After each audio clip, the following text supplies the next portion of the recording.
Marina es una fabricante de zapatillas. Durante la última década, su establecimiento produjo 100 pares de zapatillas por día, trabajando al máximo de su capacidad. Para eso, Marina necesitó emplear a 10 trabajadores. Pero el último año, la economía de su región viene atravesando una profunda crisis. El desempleo aumenta y las familias destinan sus ingresos a los gastos imprescindibles. Son muy pocos los que piensan en comprarse zapatillas nuevas. Marina estima que ahora le resultará imposible vender los 100 pares que fabrica por día. Por eso, en lugar de trabajar con su fábrica al tope, decide contratar a la mitad de sus empleados y producir solo 50 pares diarios. Aunque los salarios de los trabajadores bajen, Marina no contratará a más trabajadores porque está convencida de que ya no encontrará interesados que puedan comprarle 100 pares de zapatillas todos los días. Como los empresarios de la región tienen las mismas expectativas que ella, todos dejarán trabajadores en la calle, lo que agravará el desempleo.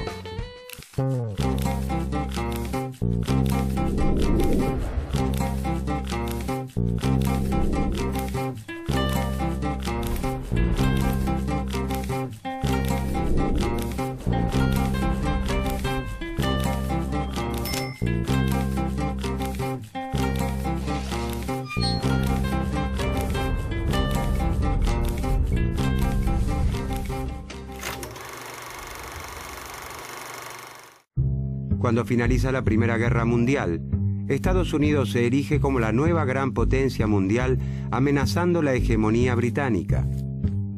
Con sus fábricas trabajando al tope, el clima de euforia contagia a los norteamericanos y los convence de que ese crecimiento será imparable. Estamos en los felices años 20, en los años locos. Este optimismo desenfrenado empuja a gran parte de la población de los Estados Unidos a comprar acciones en la bolsa. Hacia fines de la década del 20, grandes y pequeños ahorristas adquieren gran parte de las empresas convencidos de que ganarán mucho dinero gracias a ese fabuloso crecimiento que se da por descontado. Como muchos eligen ahorrar en acciones, su precio y con él el valor de las empresas crece enormemente. Todo marcha bien hasta que surgen preocupantes señales de que esta ola de optimismo ha llevado a las empresas a producir muy por encima de las cantidades demandadas, exceso que las obliga a detener la producción, acumular stock de mercaderías y expulsar mano de obra. Esto hace que el valor de las empresas caiga a pique y empobrezca a todos los que habían elegido ahorrar en acciones. El 29 de octubre de 1929 pasa a la historia como el Jueves Negro. Ese día se produce el famoso crack en la Bolsa de Nueva York. Esta quiebra financiera tiene un impacto notable. La crisis arrastra a todos los sectores económicos y lleva a la ruina a numerosos bancos. En poco tiempo, millones de hombres y mujeres pierden sus trabajos, sus ahorros y, en ocasiones, sus viviendas. En virtud del peso que había adquirido Estados Unidos en la economía mundial, la crisis se generaliza. La producción y el comercio de Occidente se contraen. Las fuerzas del mercado son insuficientes para actuar libremente, acomodar los desajustes y restablecer el equilibrio. Los países industrializados imponen barreras proteccionistas y reducen el precio de las materias primas y los productos agrícolas, lo que afecta especialmente a los países exportadores como la Argentina. Las ganancias capitalistas se reducen y los trabajadores pasan a vivir en la miseria. Las profecías marxistas parecen cumplirse. El capitalismo muestra su gran debilidad al tiempo que la Unión Soviética desarrolla un sistema colectivista fuertemente aislado y logra sortear la crisis mundial sin grandes contratiempos. El fantasma del comunismo genera un gran temor en los países industrializados. Empeñados en salvar al sistema capitalista, un grupo de economistas proponen abandonar los viejos preceptos dominantes y adoptar una nueva receta. A la cabeza de ese grupo se encuentra John Maynard Keynes.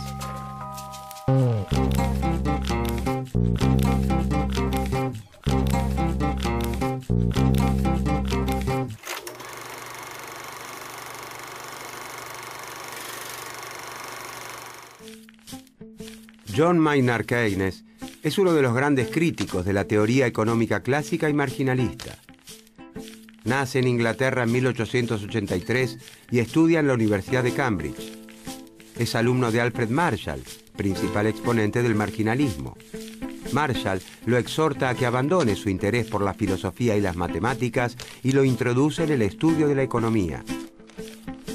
Como funcionario de Hacienda del Reino Unido, Keynes se ocupa en 1915 del estudio de las indemnizaciones que debe pagar la derrotada Alemania al concluir la Primera Guerra Mundial. Renuncia a su cargo porque entiende que la humillación impuesta al pueblo alemán en el Tratado de Versalles plantará la semilla de un nuevo conflicto bélico. A pesar de formarse con los grandes profesores marginalistas de su tiempo, Keynes se aleja de las ideas dominantes para explicar la recesión y el desempleo prolongado de su tiempo. En 1936 publica su obra fundamental, La teoría general de la ocupación, el interés y el dinero, donde hace una descripción completamente nueva del sistema capitalista y recomienda una fuerte intervención del Estado en los mercados para superar la crisis.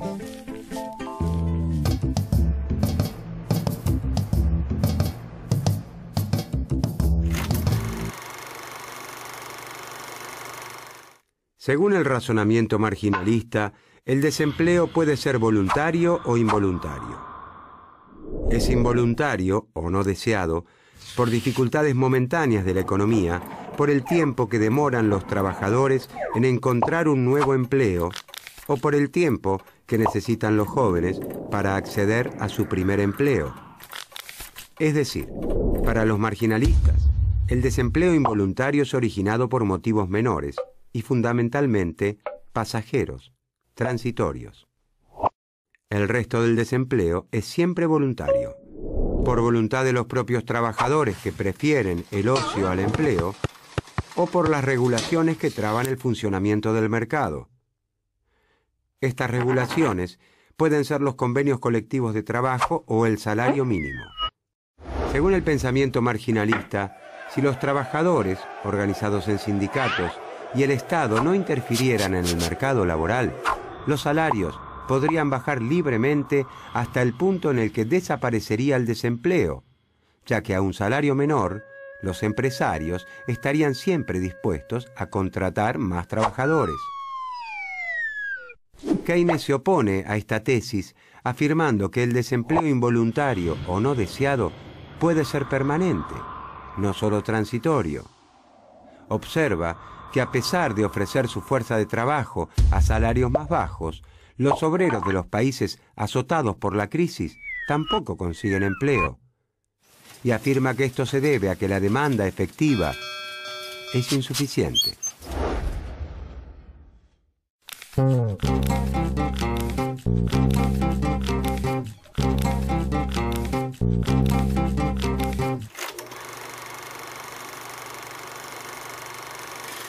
Para el pensamiento marginalista, el motor que da movimiento al sistema se encuentra en la oferta de bienes de la economía, en la producción que se realiza en las fábricas. La ley de Say sintetiza ese pensamiento hasta entonces dominante al afirmar que toda oferta crea su propia demanda. Los empresarios producen en sus plantas utilizando toda la capacidad de sus instalaciones y contratando los trabajadores necesarios para producir al tope. Los marginalistas aseguran que esta oferta total de bienes está creando también la demanda, y esto funcionaría así. Como consecuencia de la actividad productiva, los trabajadores reciben salarios, los propietarios de la tierra reciben la renta y los capitalistas obtienen beneficios.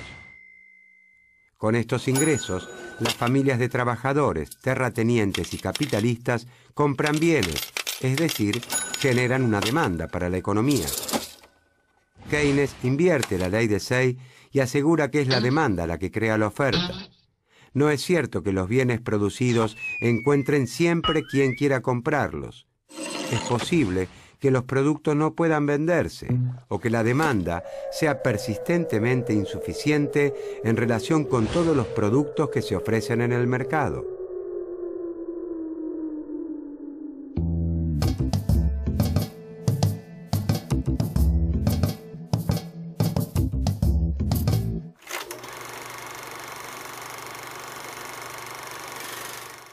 La demanda de bienes que se realiza en un país tiene dos motivos: el consumo y la inversión.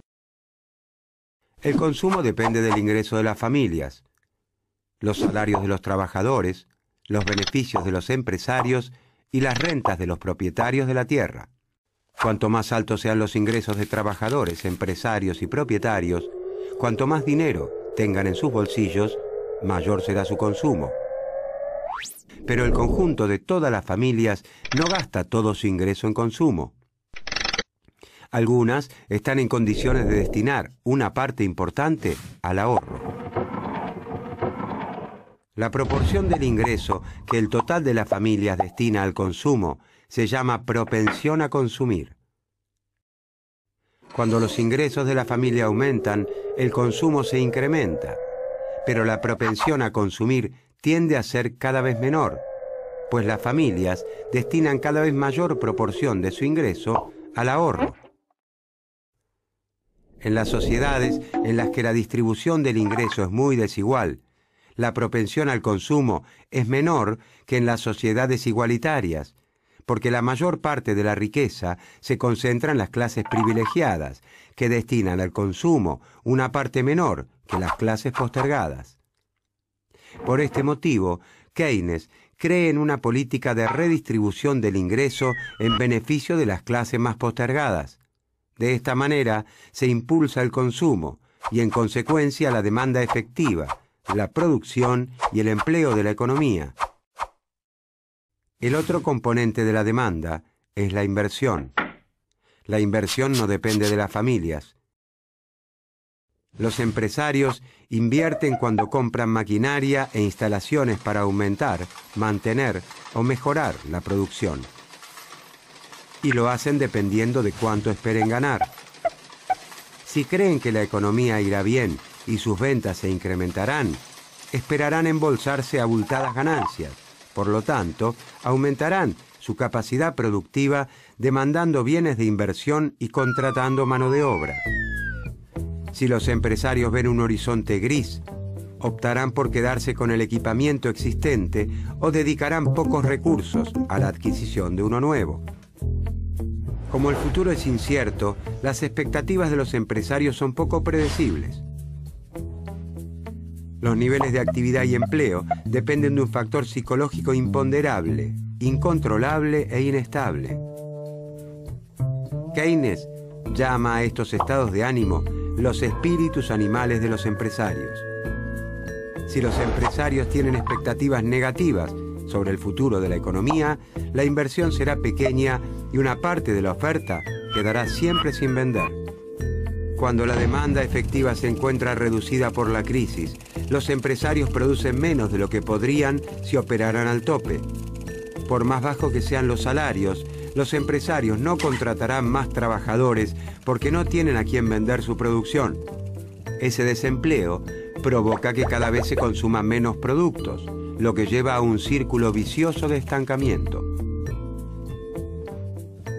Para Keynes, si el Estado no interviene apuntalando la demanda efectiva, el mercado, por sí solo y espontáneamente, no podrá retornar a su equilibrio y profundizará el estancamiento.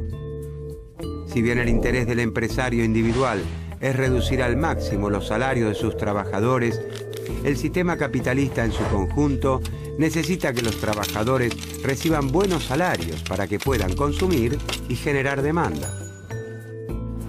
Entonces, la clave para Keynes está en la demanda efectiva, la cantidad de bienes y servicios que los consumidores realmente adquieren en el mercado en un tiempo determinado y a un precio dado.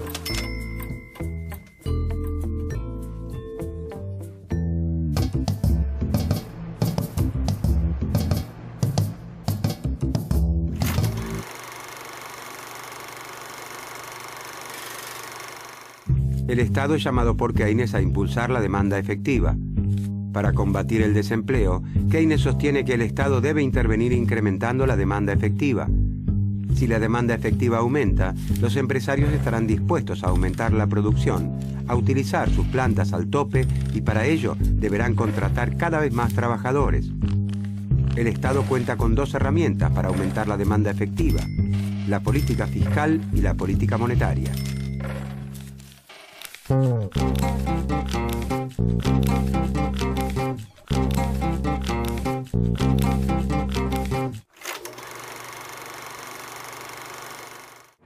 La política fiscal se traduce en el manejo del gasto público y de los impuestos.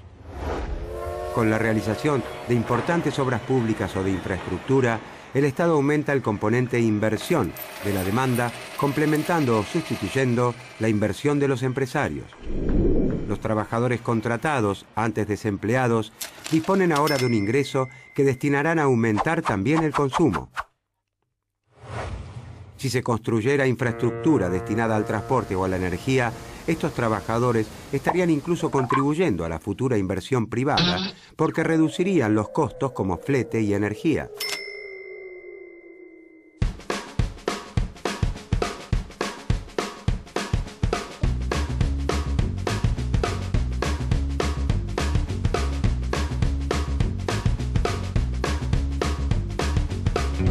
El Estado interviene otorgando una asignación a las familias de los trabajadores desempleados y lanzando una serie de obras públicas que emplean a muchos trabajadores. En poco tiempo, las familias ven incrementados sus ingresos y junto con ello crece también el consumo. Marina comienza a recibir más pedidos de sus distribuidores. Pronto volverá a contratar a los 5 trabajadores despedidos y a producir 100 pares por día. Su ingreso se incrementa y vuelve a destinar una parte importante al ahorro. Marina cree que la demanda crecerá mucho en el futuro. Por eso, debe ahora decidir si destinará ese dinero disponible a modernizar su planta para incrementar la producción o si le conviene conservarlo en el banco como inversión especulativa.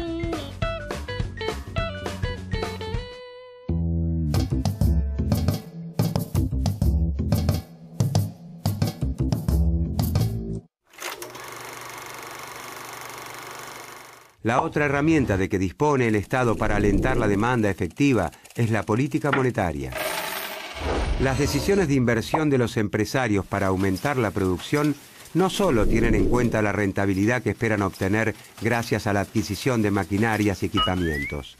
Los empresarios también comparan las ganancias que lograrán haciendo estas inversiones con la tasa de interés. La tasa de interés les muestra la ganancia que podrían obtener utilizando el dinero disponible para invertir si lo destinaran a inversiones especulativas, como constituir un depósito a plazo fijo. Además, la tasa de interés les muestra a los empresarios el precio que deben pagar al banco para que les otorguen un préstamo destinado a equipar o modernizar su capacidad productiva. Keynes dice que la tasa de interés tiende a permanecer en un nivel demasiado elevado, compitiendo y atentando contra la inversión productiva, y que ese nivel elevado se debe a la preferencia por la liquidez, la preferencia de los inversores por disponer de todos sus ahorros en efectivo en lugar de realizar inversiones productivas. Este comportamiento, según Keynes, se fundamenta en la incertidumbre que existe en la economía.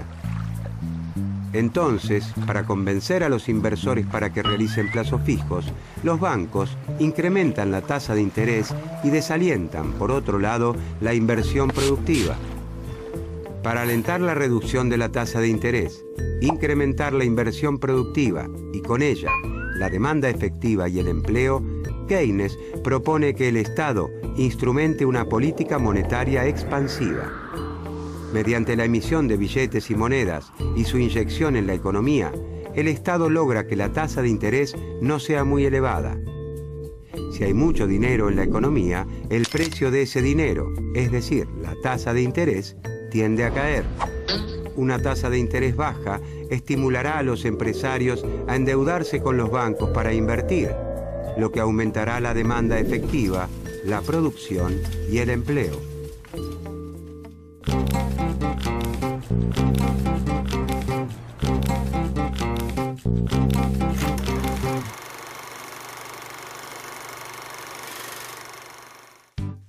La defensa de Keynes de la política monetaria y fiscal y el nuevo rol del Estado son rápidamente aceptados en los ambientes académicos y políticos de los países centrales. La reducción del desempleo y el sostenimiento de la actividad económica pasan a considerarse una responsabilidad de los gobiernos. Antes de la aparición de la obra fundamental de Keynes, el presidente estadounidense Franklin Roosevelt ya había instrumentado un pacto social llamado New Deal, caracterizado por una fuerte intervención estatal en la economía y la implementación de políticas sociales activas.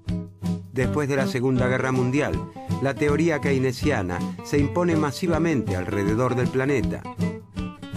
El temor a que el comunismo se extienda lleva a los gobiernos de los países centrales a adoptar políticas keynesianas que mejoran la calidad de vida de los habitantes.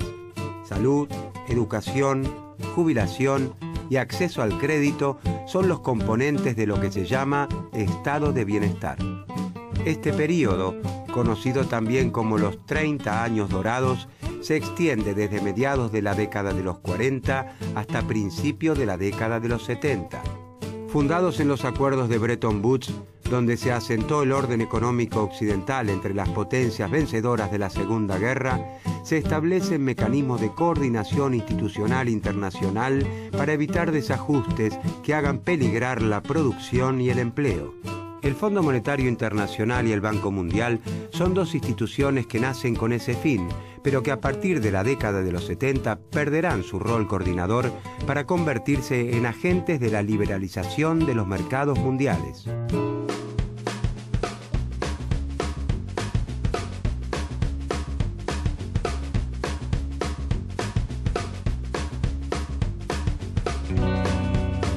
Lograda una primera reactivación productiva con el incremento del gasto público, el Estado decide ahora instrumentar una política monetaria expansiva. Para eso emite billetes y monedas y los vuelca en la economía.